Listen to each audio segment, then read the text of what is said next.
Olá, pessoal! Sejam muito bem-vindos ao mais um Conde UAC. E eu estou aqui com os nossos convidados especiais, nossos amigos, a Gabi e o Matheus. Sejam bem-vindos, pessoal. Hoje a gente vai estar falando sobre mais um assunto muito especial da lição dessa semana, da lição jovem.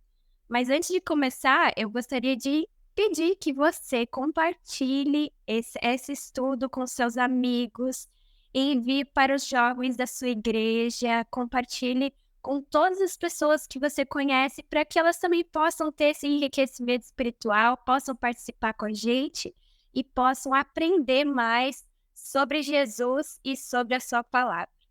Então, vamos lá para a lição dessa semana, que tem como título Batalha Espiritual 2. É a parte 2 do estudo dessa lição. E essa Batalha Espiritual 2, a lição vem concentrando esse estudo na palavra de Deus e o seu papel no grande conflito. A gente sabe que a lição toda ela vem falando sobre o grande conflito, né? Mas em especial esse estudo vem falando sobre a palavra de Deus. E aí, gente, olha só.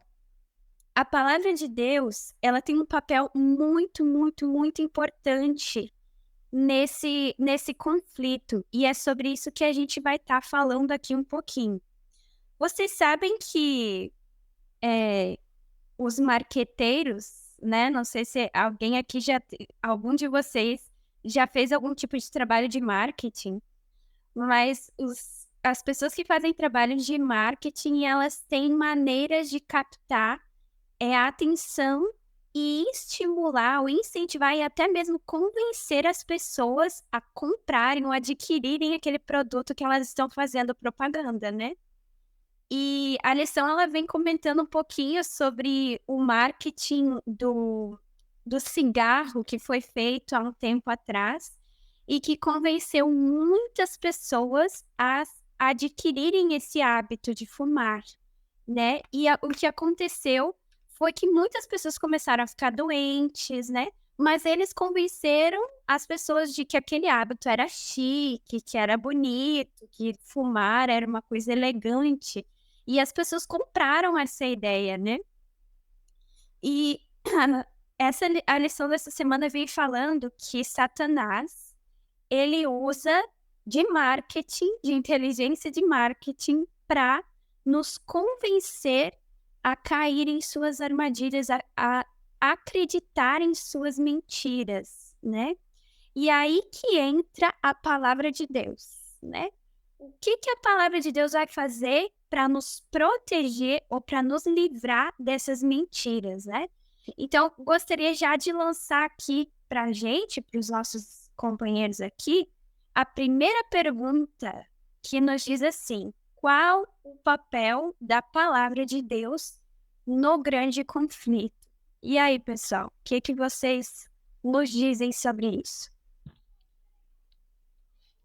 Então, a gente está estudando ao longo desses temas, né, sobre o grande conflito. Então, todos os temas, tudo que a gente vem estudando, comentando, refletindo, gira em torno do grande conflito. E agora é interessante a gente ver onde que a palavra de Deus entra nisso, né? O papel da palavra de Deus no grande conflito. E com certeza a gente percebe que a palavra de Deus, ela nos dá força, ela é o poder que nos capacita a vencer. E isso fica muito nítido quando nós percebemos ali como Jesus venceu as tentações no deserto da tentação. Foi pelo estar escrito. Então, o papel da palavra de Deus é nos dar esse poder para vencer os enganos. E até mesmo na charge, na tirinha, a gente vê que tem o desenho da Bíblia e várias, como se fosse flechas, né? Ideologias, heresias, críticas, tentações, mentiras. Como que a Bíblia rebate tudo isso? E é exatamente porque a palavra de Deus, ela é verdadeira. E essa palavra, ela tem toda a verdade. Como Jesus diz ali em João 17:17, Santifica-os na verdade, a tua palavra é a verdade. Toda a palavra de Deus é a verdade. E a gente vê que por mais que foi um livro escrito por homens, ele foi, entretanto, inspirado por Deus, inspirado pelo próprio Espírito Santo. Cada um dos que escreveram, profetas ali canônicos, né? Eles receberam do Espírito Santo tudo que eles tinham que colocar aqui. E a gente percebe que tudo que está aqui é realmente para nos ensinar, é realmente para nos mostrar o caminho. E se nós colocamos a palavra de Deus como nossa única regra de fé e prática, nós vamos vencer os enganos dos últimos dias. Nós vamos estar fortes o suficiente para combater as heresias, as ideologias, as mentiras e tudo que vem com essa roupagem cristã, bíblica. Nós vamos estar bem firmes na verdade. Então, o papel da palavra de Deus é nos dar a luz, como está lá em Salmo 119, verso 105, é a lâmpada para os nossos pés, luz para o nosso caminho. Então, o papel da palavra de Deus é nos iluminar a nossa mente, o nosso caminho, para que a gente conheça a verdade e, conhecendo a verdade, a gente possa, então, detectar os enganos, né? E estar forte o suficiente para vencer. Acho interessante a gente pensar no papel da palavra de Deus. Se a gente for para pensar, todo o grande conflito, qual que foi o ponto central do grande conflito? Sim, o ponto-chave, o clímax do grande conflito. Se a gente for olhar, isso foi a morte de Jesus na cruz. E Jesus é o quê? A palavra. Jesus é o verbo. Então, a palavra de Deus tem um papel tão central no grande conflito, eu acho que a gente não consegue nem descrever o quão importante é isso. Porque se o clímax, o ápice, o ponto alto do grande conflito foi a morte de Jesus na cruz, foi o momento em que foi selado para sempre a vitória de Deus sobre o mal, então, e ele é a palavra, como é que a gente vai descrever a importância da palavra? Tipo assim, é indispensável no grande conflito. E se a gente for olhar tudo que a gente tem, tudo que a gente é com base na palavra de Deus. Deus criou o mundo pela palavra dele. A palavra dele tem poder. A palavra dele criou os mundos. A palavra dele criou tudo que a gente vê. Então, assim, qual é o papel da palavra de Deus? É um papel fundamental, um papel crucial. Eu não consigo pensar em uma maneira assim para descrever exatamente qual é o papel, porque permeia tanta coisa, como o pessoal costuma falar na educação. Minha mãe é pedagoga. Ela costuma falar isso. É um tema, algo assim, transversal, que perspassa todas as outras coisas. Todo o grande conflito passa pela palavra de Deus. Se a gente for olhar a criação, ele criou os mundos pelas palavras. Ele nos santifica, ele nos salva pela palavra dele. Ele nos perdoa pela palavra dele. É tudo pela palavra dele. Então, qual que é o papel dessa palavra? Eu não consigo nem descrever. Não tenho palavra para descrever o papel da palavra de Deus, eu tenho de conflito. Ela é a base da nossa fé, né? Porque sem a palavra de Deus não tem fé, né?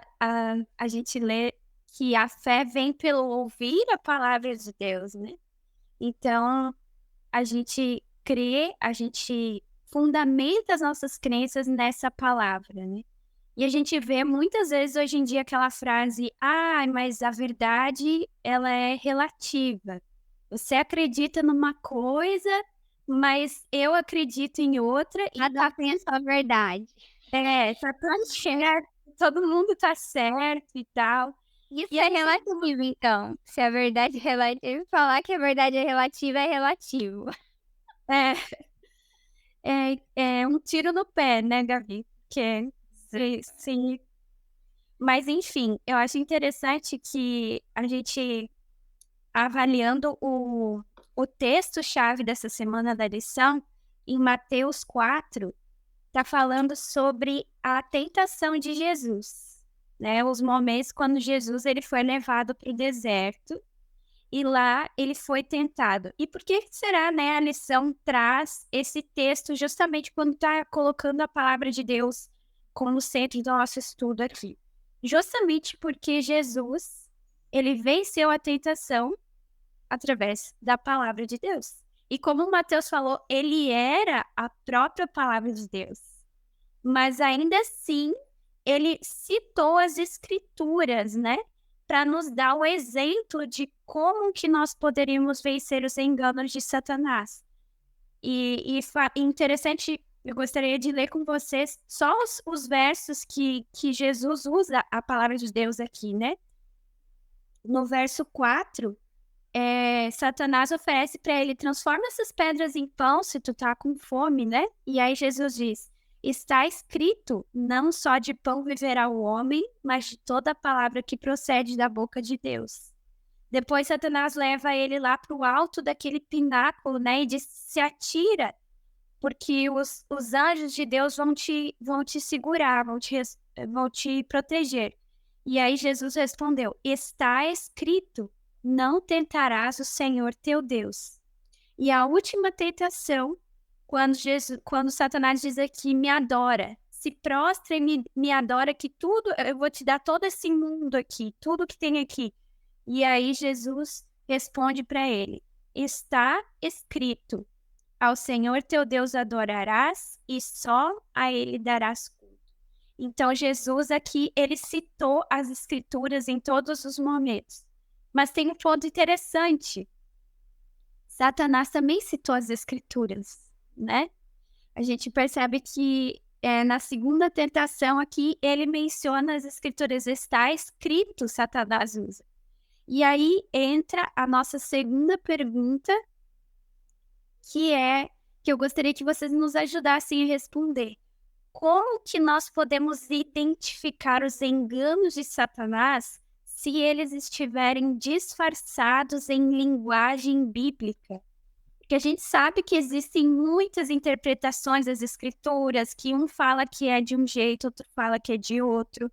Outros falam, assim, coisas que, usando a própria Bíblia, teorias mentirosas que não são verdadeiras. E como que a gente vai identificar isso? Como que a gente vai diferenciar o que é a verdade e o que é mentira? É interessante que dentro da teologia nós temos 2 termos. Um deles se chama exegese. A exegese é você estudar a Bíblia e a partir da Bíblia você vai ter uma ideia sobre algo.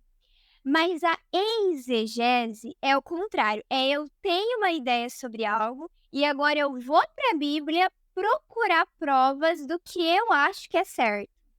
Então olha só que problema a gente vê nisso, porque a gente já não está mais preocupado em conhecer a vontade de Deus, o que de fato é a palavra. A gente quer que aquilo que está ali se amolde ao que eu acho. Nós estamos à procura da nossa própria ideia, do nosso próprio pensamento, da nossa própria palavra. Então isso a gente vê de maneira absurda no mundo cristão. A gente pensa assim, por que há mais de 30 mil igrejas cristãs se há um só livro? Justamente por isso. Porque as pessoas não estão dispostas a aprender de Deus. A sentarem ali no banquinho da escola de Cristo para aprender com o Mestre Jesus.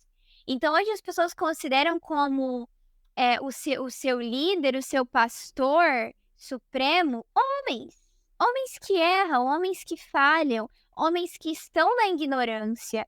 E infelizmente, se a gente não buscar de modo individual conhecer a verdade, nós vamos ser enganados. E muitas vezes a gente tem essa falsa ilusão, né?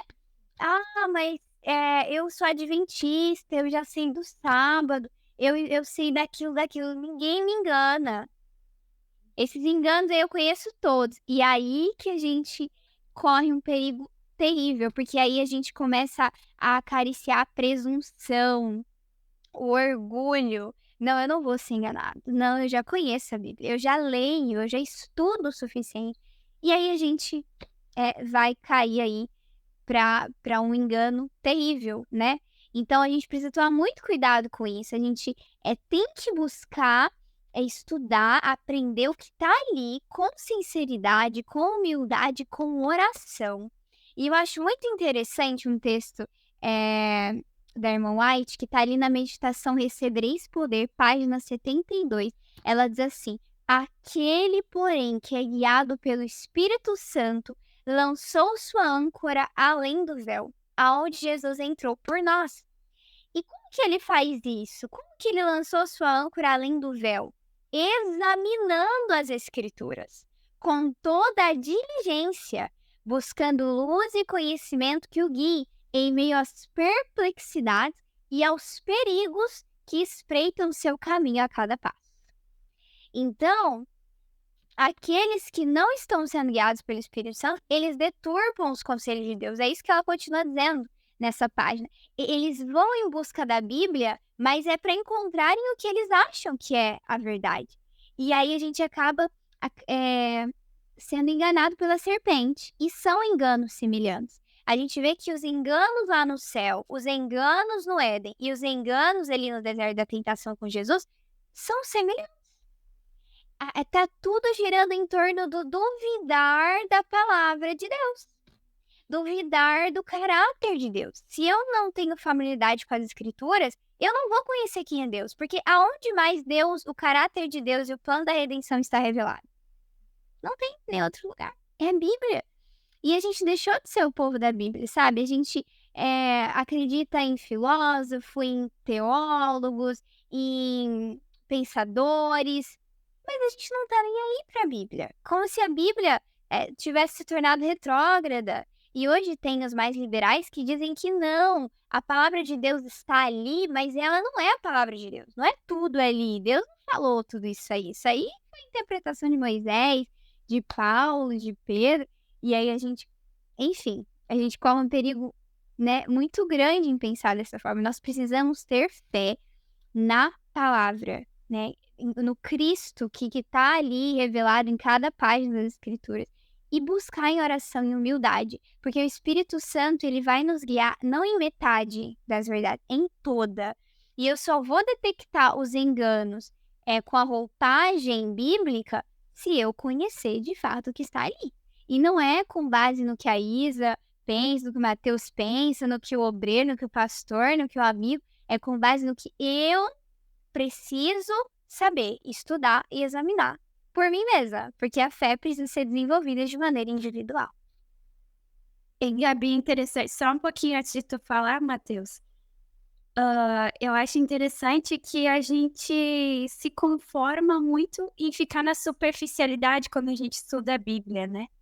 Por exemplo, a gente lê ali e a gente acha que aquilo que a gente leu pela primeira, pela segunda vez é tudo o que quer dizer, mas tem um texto de Ellen White que diz que os tesouros da verdade, eles não estão na superfície, eles estão profundos, né?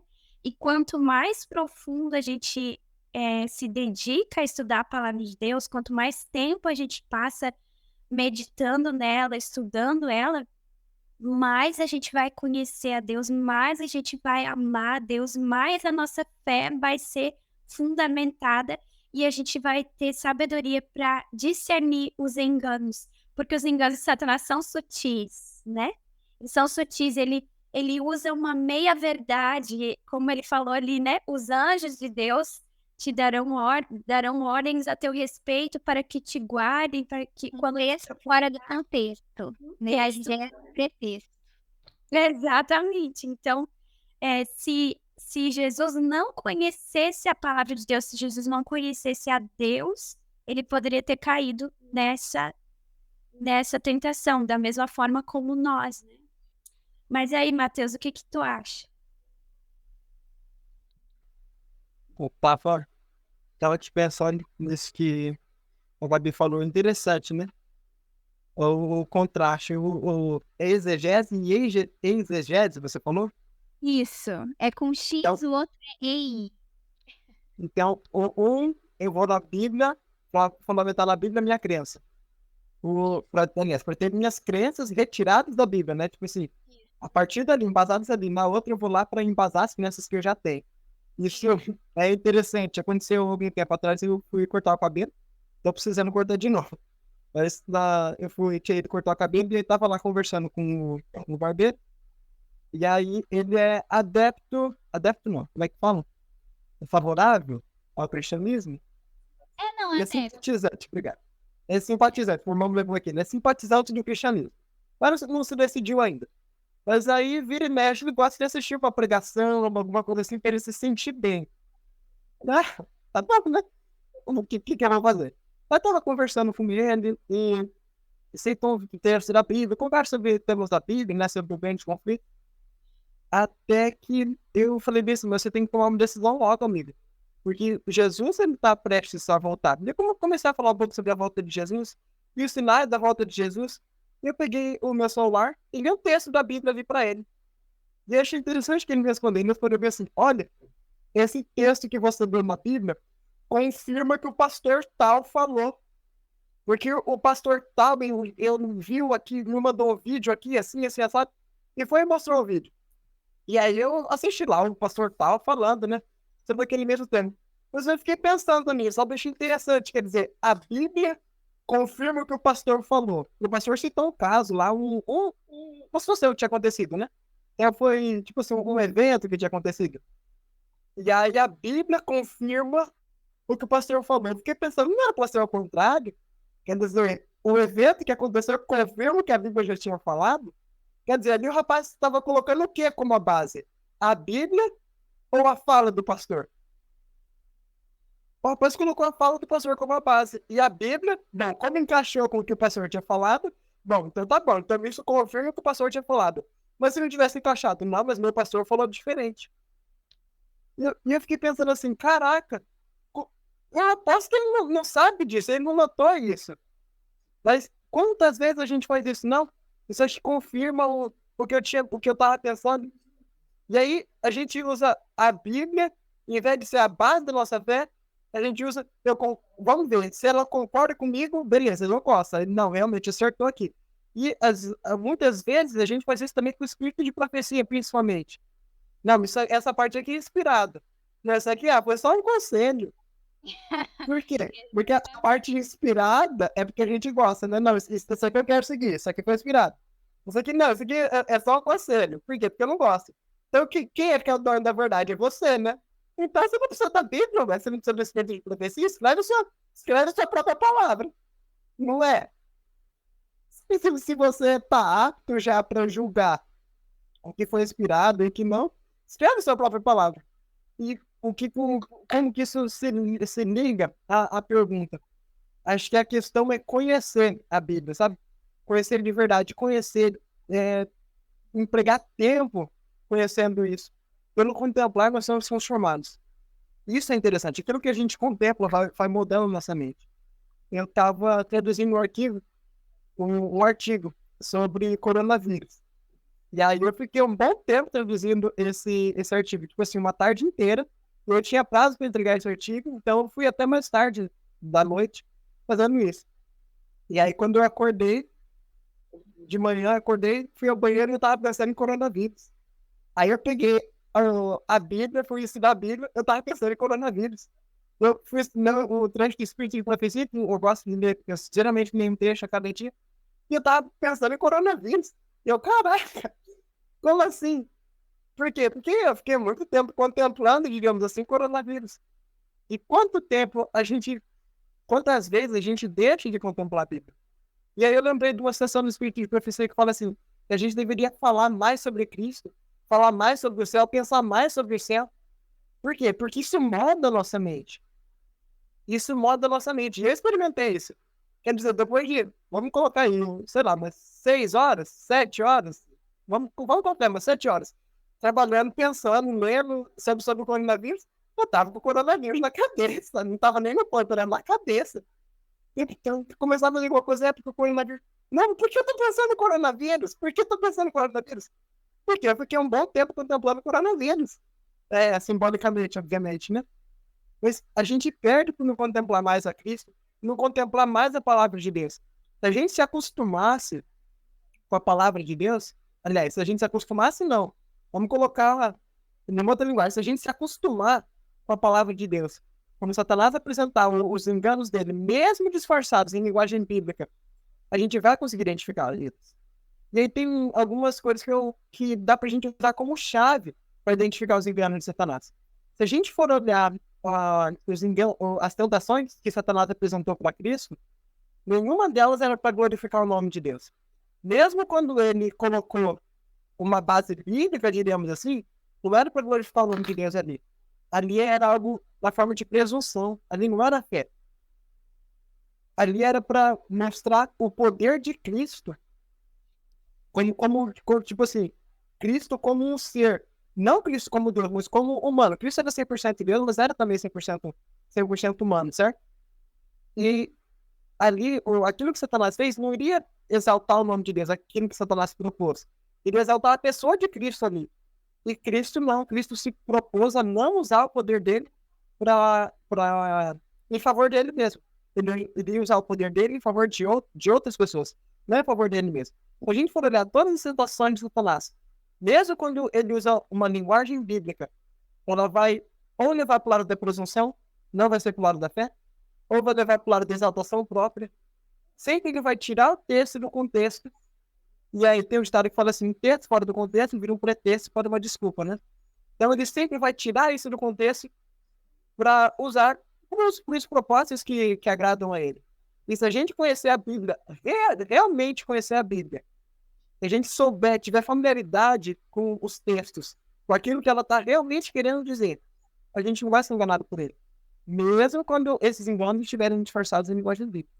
E a gente conhece, aliás, mais importante do que conhecer a Bíblia, tão importante quanto conhecer o autor da Bíblia, conhecer a palavra encarnada de Deus. Não só a palavra escrita, mas a palavra encarnada, que tem um relacionamento pessoal com o Cristo. Aí sim, não tem jeito da gente ser enganado mesmo. E é interessante isso que o Matheus falou, porque assim, essa questão do contemplar é fato. Nós somos transformados pelo que contemplamos. Nós temos neurônios espelhos. E quando a gente contempla alguém fazendo alguma coisa ou algo, inconscientemente, assim, é como se no nosso cérebro a gente estivesse fazendo aquilo. De tão profundo que é isso. E quando a gente começa a realmente ler a Bíblia com o desejo de aprender, de conhecer mais a vontade de Deus, a gente vê o quanto passa rápido e o quanto começa a ser interessante. Você começa a imaginar ali na sua mente como foi aquela história, e aí você começa a pensar naquilo, aí durante o dia você continua refletindo naquilo, e é por meio da palavra que nós somos santificados. É por isso que hoje uma das táticas de Satanás é fazer com que haja tantos entretenimentos que a Bíblia, esse livro preto e branco, se torne desinteressante. Então, ele quer super estimular a nossa mente de tal forma que a gente não consiga nem concentrar na leitura. A gente vai começar a ler a Bíblia, a gente vai começar a lembrar da novela bíblica. A gente vai começar a ler a história de Jesus, a gente vai lembrar de uma série por aí que tá super famosa. A gente vai começar a colocar a nossa base, não a Bíblia, a série. Ah, não, isso aqui tá na Bíblia, mas não tá na série. Ué, então essa Bíblia aqui eu não sei não. A gente não desconfia da série, o problema tá na Bíblia. Então é algo terrível. E Satanás, ele quer nos entreter com esse tanto de coisa, até mesmo para que a nossa imaginação se torne limitada. Eu vou ter uma compreensão da história apenas até onde eu assisti a série. Eu não vou poder usar as capacidades que Deus me deu para imaginar, para ir além. E a nossa mente faz as cenas muito melhor do que as séries de filme. E a gente acaba perdendo essa imaginação, a criatividade, o desejo por sentar e estudar. E tem pessoas que falam assim, mas como que eu vou começar a ter um hábito de ter comunhão com Deus, devocional, examinar a Bíblia? Sentando e estudando. Não tem assim um outro meio. Como é que eu vou criar hábito? Fazendo. É por meio de ações repetidas que hábitos são formados. Não tem outro jeito. Então, assim, a gente quer passar a eternidade com Deus sem passar pelo menos uma hora aqui, sei lá, sabe? Um pouco de tempo com Deus aqui. Ah, não tem como. Mas eu quero estar no céu a eternidade. Como? Eu vou pro céu sem nem saber quem é Deus, sem nem conhecer a Deus. E como que eu vou chegar até lá se eu não sei o caminho? Se eu tô em trevas? Que a Bíblia é a luz, a palavra. Então a gente precisa ter muito cuidado. Às vezes a gente não tá tendo interesse nas coisas de Deus, nas reuniões ali da igreja, da escola sabatina, estudar a lição, ler a Bíblia, o espírito de profecia, porque a nossa mente está embotada com entretenimento de Satanás. Então, em qual mesa nós temos nos alimentado? Será que a gente tem se alimentado com as iguarias de Satanás ou com o banquete de Deus que está na palavra? Então é um caso a se pensar. E a gente pensa assim, mas não tem nada a ver, eu leio aqui, eu estudo 10 minutos. Será que isso é suficiente? Então fica aí a reflexão, né? Você falando aí da... Só um pouquinho. Você falando aí das séries, né, das questões, lembrei que estava conversando com uma amiga e estava apresentando lá o que o Espírito de Profecia fala sobre a música, né?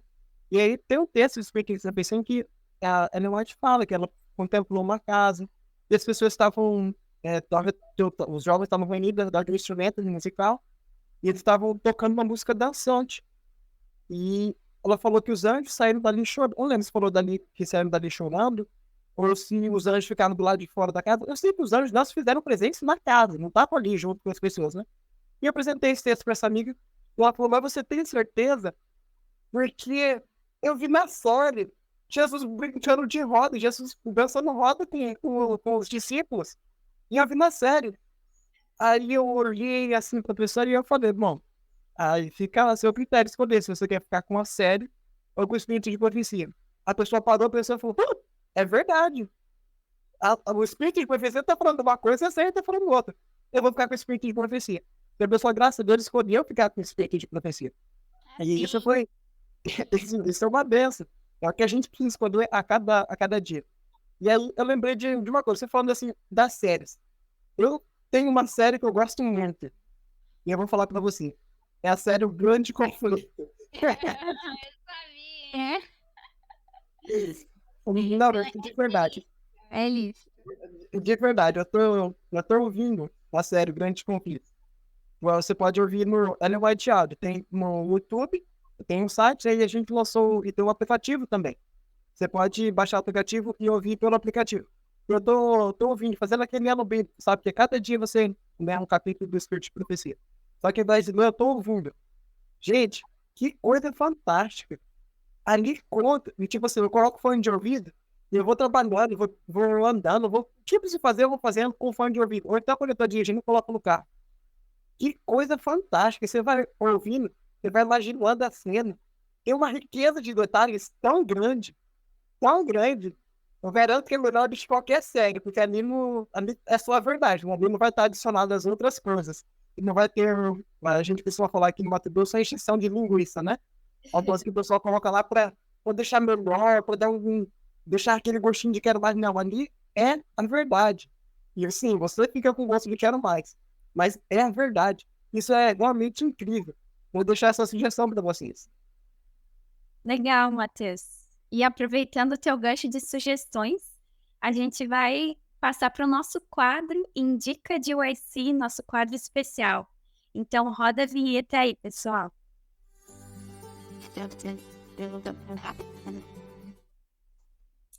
E a nossa dica de hoje é o livro No Deserto da Tentação. Vocês já leram, vocês dois? Algumas partes, não todo. Né? Ainda não. Maravilhoso esse livro. E ele é justamente para o estudo dessa semana, né? Vem falando sobre a tentação de Jesus e ela descreve, justamente como o Matheus falou, os detalhes, né? Os momentos ali onde Jesus estava com fome, estava cansado, como que Satanás aparece para ele como um anjo de luz, tentando fazê-lo duvidar de sua própria identidade, né? Então, a gente super, super recomenda a leitura desse livro. É um livro bem curtinho, você consegue ler. Os capítulos são bem curtos também, então é bom, não é cansativo de ler. Super indicamos aí, No Deserto da Tentação. E agora, pessoal, eu queria lançar para vocês mais uma pergunta interessante, porque a gente sabe que pelas escrituras, os mundos e tudo que existe foi criado pela palavra de Deus, né? Como diz a Bíblia, quando ele falou, tudo passou a existir. Mas esse poder, será que esse poder criador da palavra de Deus, ele ainda existe ou ele foi só limitado àquele momento? né? Será que esse poder, ele tem poder sobre a minha vida quando eu leio a palavra de Deus, quando eu pego a Bíblia todos os dias pela manhã e eu leio os versos da Bíblia? Essas palavras que eu estou lendo, elas têm o mesmo poder? Será que elas têm o mesmo poder criador que teve a palavra de Deus quando ele disse haja luz ou haja separação entre as águas? Será que essa palavra tem o mesmo poder? Então, eu queria lançar para vocês essa pergunta: como que nós podemos ver na prática o poder criador da palavra de Deus em nossas vidas? O que vocês nos dizem? Isso é muito interessante. Quando a gente passa a realmente examinar a Bíblia e entender que ali é Deus falando com a gente, as coisas começam a mudar. A gente entende que a mesma palavra criativa que das trevas trouxe luz, que do caos trouxe ordem, que de algo totalmente sem sentido trouxe sentido, nós começamos então a entender que essa palavra também pode trazer luz para as trevas na qual nos encontramos. Pode trazer ordem para a nossa mente, pode ser que esteja bagunçada, a nossa vida pode ser que seja um caos. É a mesma palavra. E é muito interessante que Satanás, ele levanta algumas pessoas que se dizem crer em Deus, mas na verdade não creem, dizendo que a criação foi ali milhares de anos, milhões de anos. Como que isso aqui surgiu do nada? Assim, como que falou e já... Não, veja bem, Gênesis não é literal. Como assim? Então tá vendo que assim, não tá desmerecendo totalmente, sabe? Não é um ateu, crê em Deus, mas ao mesmo tempo não crê. Então, isso aqui a gente volta no comentário que a gente fez agora há pouco, né? Essa roupagem, né? Tipo, não, eu creio, há um criador, mas ele também não é tão poderoso assim para criar tudo em menos de um ciclo. E aí, às vezes, a gente também, por mais que a gente tenha essa convicção de que Deus falou e surgiu, a gente não tem essa mesma convicção na nossa vida. A gente pensa que na nossa vida, não, aí Deus está menos poderoso. Deus não pode mudar a situação da minha vida em um segundo. E aí, pela nossa incredulidade, a gente não vive esses milagres. Porque o mesmo Deus que disse haja luz e houve luz no mesmo segundo é o Deus que pode trazer luz para nossa vida. E eu fico pensando, hoje aconteceu algo interessante, né? Eu tenho um sobrinho, ele fica aqui em casa alguns dias na semana, ele tem apenas 2 aninhos. E às vezes ele fica batendo na irmãzinha e fica fazendo umas coisas feias e eu coloco ele no cantinho do pensamento. Aí eu converso com ele, deixo ele lá no cantinho do pensamento pensando no que ele fez. Aí deixei ele lá. E aí, a hora que eu vim pra conversar, ele não quis, assim, tipo, tava bravo, batendo, eu falei, não, você vai ficar aí mais um pouco, então. Aí eu fui lavar a louça. Aí, de repente, ele, tia, e chamando tia sem parar. Aí, meu coração cortou, eu fui na hora. Na hora, eu fui até onde ele tava, e eu pensando assim, gente, a mesma coisa é Deus. Deus, ele quer se reconciliar com a gente. E quando a gente clama por ele, assim como eu me compadeci no mesmo segundo e fui atrás do meu sobrinho, que não podia vir até mim, eu fui atrás dele, assim também Deus vem na hora. Quando a gente fala, Senhor, me ajuda, é claro que ele vai responder. E é claro que é a mesma palavra que tudo fez, pode transformar a nossa vida. Basta a gente clamar, basta a gente não só crer, mas confiar. Porque os demônios, Satanás também crê, mas eles não dependem da palavra. Eles não vivem pela palavra. Eles não se submetem à palavra. Essa é a diferença, não é só crer. Eu creio que Deus pode fazer isso lá. Eu creio que Jesus falava que a pessoa estava curada e no momento ela era curada. Mas na minha vida, eu já não sei. E aí a gente não crê, então. A gente não confia verdadeiramente.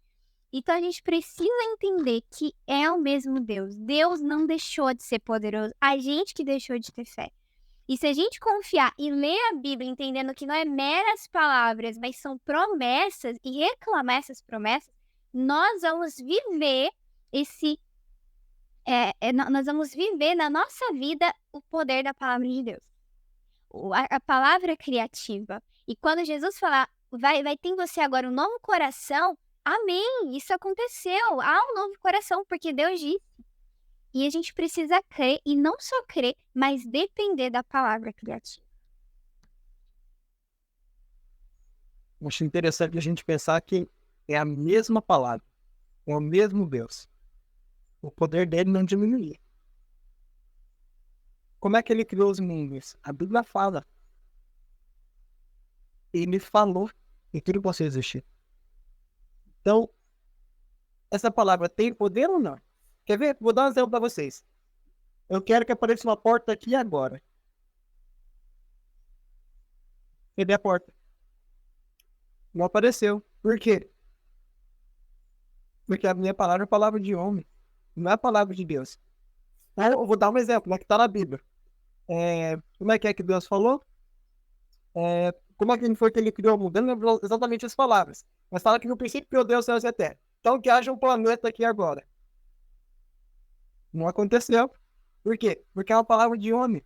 Mas e quando a palavra dele foi pronunciada? Acontece assim. As coisas passaram a existir a partir do quê? A partir do nada. É isso que a gente acredita.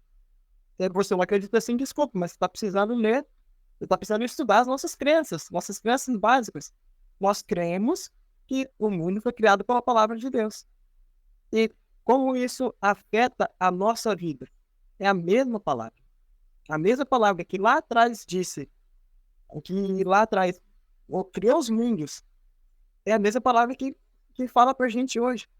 É interessante a gente pensar que Deus não mudou. Se eu duvido do poder da palavra dele de hoje, então o poder dele diminuiu.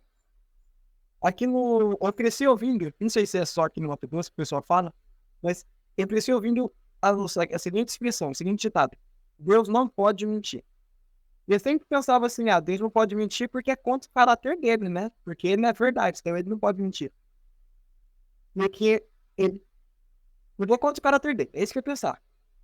Mas se a gente for parar para estudar a Bíblia, ver o que a Bíblia fala sobre a palavra de Deus, a gente vê que não é assim, que não é que ele não pode mentir porque ele não quer. É porque ele não consegue mentir. A gente fala que não tem nada que não seja para Deus. Tem, ele não consegue mentir, não. Porque se ele falar que tem alguma coisa, se ele falar que tem água na terra, o que acontece? A água aparece. Surge na hora. Exatamente. É o que Jesus falou, que se as crianças ficassem quietas, as pedras clamariam. Por quê? Porque a palavra de Deus tinha sido pronunciada dizendo que naquele momento Jesus ia ser louvado. Então, se as crianças ficassem quietas, as pedras clamariam. Por quê? Porque a palavra dele tem poder, a palavra dele foi pronunciada. Tem que se... A palavra dele tem poder. Exatamente. Assim, não tem outra opção. Qual que é a outra opção? Não tem outra opção. O que pode acontecer? Além da palavra dele se cumprir, nada. Tipo assim, é básico. E por que a gente não desfruta do poder criador da palavra dele? Porque a gente não quer. Porque a gente não conhece o poder dessa palavra. Eu gosto, vocês já notaram, não vou cansar de falar e nem de contar histórias. Vocês já notaram que eu gosto muito de histórias. Sei lá, eu gosto muito de exemplificar, acho que fica mais claro, dá pra gente entender melhor. Eu vou contar uma história que aconteceu comigo. Teve uma vez que eu precisava viajar de avião e não tinha passagem para outro horário, só tinha passagem de madrugada. Então eu saí às 3 horas da manhã, de Campo Grande, para chegar e vir para Cuiabá. E aí eu tinha que estar no aeroporto por volta das 2. E aí eu pensei bem assim, falei, bom, se eu tenho que estar no aeroporto por volta das 2, eu tenho que acordar no mais tardar 1h20, que é para dar tempo de eu acordar, e fazer meu devocional e sair para o aeroporto. Beleza. Aí eu coloquei o despertador. E enquanto eu estava colocando o despertador, eu fui impressionado com aquele texto que fala assim, que Deus nos desperta a cada manhã. Eu não lembro onde está escrito esse texto, nem exatamente o que o texto fala. Mas tem um texto na Bíblia que fala que Deus nos desperta a cada manhã para ouvir a voz dele. Eu estava colocando o despertador para tocar, né? E enquanto eu estava colocando esse despertador, eu estava pensando exatamente nesse texto. Aqui, ó. Isaías capítulo 50, versículo 4. O Senhor Deus me deu uma língua erudita para que eu saiba dizer uma boa palavra ao cansado. Ele me desperta todas as manhãs Desperta no ouvido para que eu ouça, como aqueles que aprendem. E aí eu fiquei pensando, mas eu realmente confio na palavra de Deus? Se eu realmente confio na palavra de Deus, por que eu estou colocando esse despertador? Se a palavra de Deus diz que ele me desperta a cada manhã. E aí eu fiquei assim, falando, mas é meu avô que está em risco, né? Está em jogo. E eu tinha um compromisso inadiável no Mato Grosso. Eu precisava ir para o Mato Grosso. E eu falei, e agora? E agora? E agora? É nessas horas que a nossa fé é testada. E para minha vergonha, não tive fé suficiente para não colocar o despertador. Eu coloquei o despertador de todo jeito. E aí, quando eu fui orar, eu tava com vergonha, né? Eu falei bem assim, Senhor, eu sei que a tua palavra diz que o Senhor me desperta a cada manhã. Eu te peço que o Senhor me perdoa. Eu não tenho fé suficiente. Não deixa eu perder esse despertador, não. Porque já tinha acontecido algumas vezes de eu colocar o despertador e mesmo com o despertador ele não acordar. Tipo assim, o despertador toca e eu coloco no modo soneca, então desligou e ele volta a dormir. E eu olhei desse jeito, falei, Senhor, eu não tenho fé para não colocar o despertador. Me perdoa por isso. E não deixa eu perder esse despertador, não. Olhei bem assim. E aí eu fui dormir. E detalhe que aquele era um dia que eu tinha de dormir tarde. Mais tarde que eu geralmente costumo dormir. E tinha que acordar mais cedo do que eu costumo acordar. E aí, beleza, eu coloquei o despertador pra tocar e fui dormir. E pasmem vocês, mas no dia seguinte eu não precisei de despertador. Aquele despertador nunca tocou. Porque eu tinha colocado o despertador pra 1h20 da manhã. Eu acordei 1h12 da manhã. Eu acordei, a primeira coisa que eu fiz foi dar o celular. Perdi a hora ou não? Olhei, caraca, eu acordei antes do despertador. Aí eu liguei o despertador, porque tinha mais pessoas dormindo no quarto comigo. E aí, eu ajoelhei, comecei a oração pedindo perdão. Falei, Senhor, me perdoe por eu ter confiado no Senhor. E me ensina a estar consciente. Me ensina a confiar de verdade na tua palavra. A palavra não tinha sido dita. Quer dizer, por que eu falo isso? Porque é bonito a gente se assim na teoria, sabe? Mas eu acho que a gente precisa colocar na prática. A palavra não está escrito que ele me desperta a cada manhã. Se a gente ficar, como eu poderia falar, romantizando, isso nunca vai ser uma realidade na nossa vida. Aí a gente vai falar, não, isso funciona para os outros, mas para mim não funciona. Por quê? Você tem fé para testar? Se não, e aí? Pô, como é que você quer que funcione para você se você não está disposto a testar? Tem como isso acontecer? Não tem. E aí, a gente, quando a gente reprova numa prova, num teste, né, Deus manda que eles testem de novo, para ver se a gente vai passar. Eu lembro que naquela ocasião a gente dormia por volta das 10h30 e eu precisava acordar por volta das 1h20. Beleza. Não passei naquele teste, não reprovei naquele teste. Não tive coragem de não colocar o despertador. Em uma outra situação, eu também precisava viajar. Eu precisava viajar às 3 da manhã ou às 4 da manhã. Eu precisava viajar às 4 da manhã. E aí, eu tinha dormir tarde também, arrumando esse feito para viajar. Era passado da meia-noite quando eu fui dormir. Não lembro se era passado da meia-noite, se era 11h30 ou meia-noite, era alguma coisa assim. Mas era bem tarde. Bem mais tarde do que eu costumo dormir, do que geralmente eu durmo. E aí, eu fui dormir. O que eu ia fazer? Colocar o despertador de novo, é óbvio. E aí me veio a lembrança do primeiro episódio. E agora, gente? E agora que o negócio tá complicado. Eu vou ter que acordar muito cedo de novo. Eu vou ter que atravessar a cidade, que a rodoviária fica do outro lado. E agora? E agora? Falei, Senhor, toma nas tuas mãos. Eu não vou colocar o despertador, seja o que o Senhor quiser. Eu gostaria de acordar antes das 3 para poder fazer meu momento devocional, tomar banho e ir para a rodoviária. Porque eu só ia chegar de tardezinho, então eu queria poder arrumar as coisas certinhas para poder tomar banho, para poder viajar, quero dizer. Me acorde antes das 3, por favor. E dormir. Sabe que horas eu acordei? 3h45. Aí eu acordei, eu não acredito. Cara, deu errado dessa vez, como assim? E agora, o que vai ser? O que vai ser? E naquela pressão, não, eu vou correr para a rodoviária. Não vou correr para a rodoviária. Eu coloquei nas mãos de Deus, ele sabe que é melhor. Eu me recuso a sair dessa casa sem fazer o meu devocional. E tipo assim, eu falei, eu vou fazer meu devocional. Preocupado, eu vou perder o ônibus, não sei o que. Eu vou fazer o meu devocional. Não vou sair dessa casa sem fazer devocional. Eu tinha um motivo extra para preocupação. Eu lembro que era sexta-feira. E aquele era o único ônibus que eu tinha achado que eu ia chegar no meu destino antes do pôr do sol. Se eu perdesse aquele ônibus, até tinha outro ônibus para aquele mesmo destino. Mas eu ia chegar depois do pôr do sol. Eu não queria ter perdido o sábado. Então tinha esse motivo forte, né? Não, vai pra rodoviária, vai pra rodoviária. Ou pra colocar o despertador, ou pra ir pra rodoviária. E eu falei, não, não vou fazer isso. E não, nem coloquei o despertador, nem fui pra rodoviária. Eu falei, eu vou. E eu coloquei nas mãos de Deus, Deus sabe. Deus sabe por quê. E eu sentei, fiz meu devocional, tomei banho e fui pra rodoviária. Cheguei na rodoviária, eu queria chegar às 4, eu cheguei um pouquinho adiantado. Porque era pra o ônibus sair 4h25, se não me engano. E aí, fiz meu devocional, tomei banho e saí. Eu chamei o Uber, demorou pro Uber aceitar, que é o demônio. E no carro, o homem tava bem tranquilo, bem sossegado, sem pressa nenhuma. E eu pensando, meu pai do céu, vou perder o ônibus, vou perder o ônibus. Eu olhando assim no aplicativo, previsão de chegar a 4h21. O ônibus saía 4h25. Meu pai do céu, não vai dar tempo, eu achei que passar no guichê para imprimir a passagem. E agora, senhor, eu falei, não, não vou desesperar, tá nas mãos de Deus. Se eu tiver que pegar uma outra passagem, eu não comprava. Eu coloquei nas mãos de Deus. A gente tem que confiar quando a gente coloca nas mãos de Deus. E aí eu cheguei, por fim consegui chegar na rodoviária, 4h23, saí correndo pro guichê, mas para mim o guichê da a passagem para o ônibus, não sei o que, não sei o que. Calma, não precisa só pressa toda não. O ônibus tá atrasado. Tá. Agora eu entendi porque que Deus permitiu que eu acordasse às 3h45. Ele sabia que eu precisava descansar e ele sabia que o ônibus estava atrasado. Quer dizer, a Bíblia fala, assim como os céus são mais altos do que a terra, assim são os meus pensamentos mais altos do que os vossos pensamentos. Eu tinha total razão para me desesperar. E agora o que vai ser? Daquela vez, para minha vergonha, daquela vez eu escolhi confiar. Por que para minha vergonha? Porque não é sempre que eu faço. Outras vezes eu escolho me desesperar.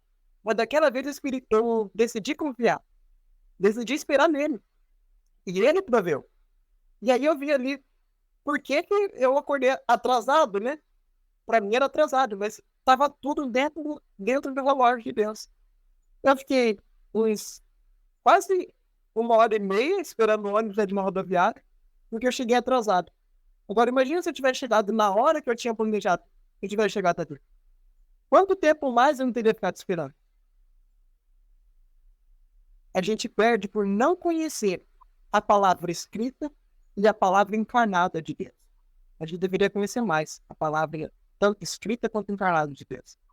E a gente poderia experimentar de forma prática o poder criador da palavra de Deus nas nossas vidas.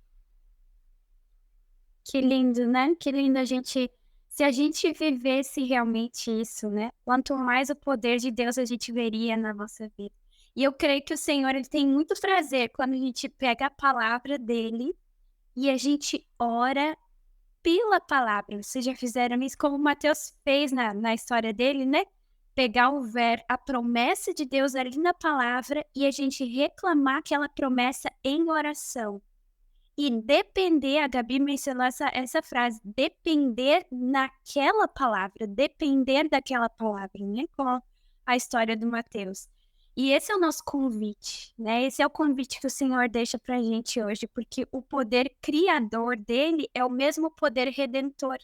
É o poder da palavra criadora, é o mesmo poder da palavra que nos transforma, que nos dá um coração novo, que nos dá uma vida nova e que cumpre todas as promessas dele na nossa vida.